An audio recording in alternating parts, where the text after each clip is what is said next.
Hello everybody, my name is Kyle Smith. I'm the activity programmer here at the Wellington County Museum and Archives, and while you cannot visit the museum today, what I thought I would do instead is talk to you about probably our best artifact that we have here on site, and that is the museum itself. It is a national historic site. It is of national importance, and that's because what it used to be before it was a museum, it was the House of Industry and Refuge for Wellington County, or what most people called it, the Poorhouse. And what it was a space for if someone who couldn't support themselves, they had no way of looking after themselves, instead of living on the streets or begging for money, they could be brought here, and this was a space for them to live. The top floor, which you can see behind me, that's where most of the bedrooms are. They're now museum exhibits. Down on the bottom floor, over here, there were kitchens, there were sitting areas, there were places for people to sit. There was a hospital wing, which was attached to the other side.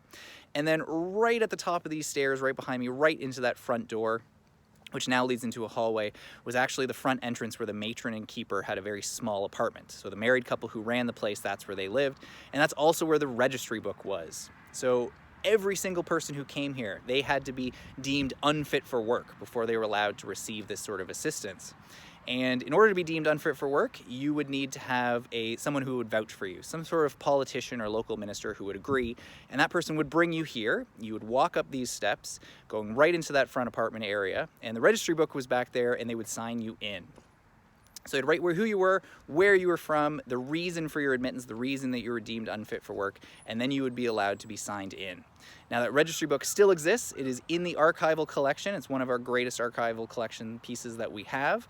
But it's just an interesting little fact, and I like to sometimes come here. You can look at these steps and think about the people who are coming here really on their last rung. This was not a nice place to be. This is not a place that anyone wanted to be. This was sort of a last ditch thing for these people, and they would have walked right up these steps behind me, right into the door, sign their name into the registry book, and just to feel some of the emotions that they would have been feeling at that moment, that very important moment in their lives, as they went through and became inmates, is what they were called, of the Wellington County House of Industry and Refuge. So that's just a small little fraction of what we talk about. Online you can read more.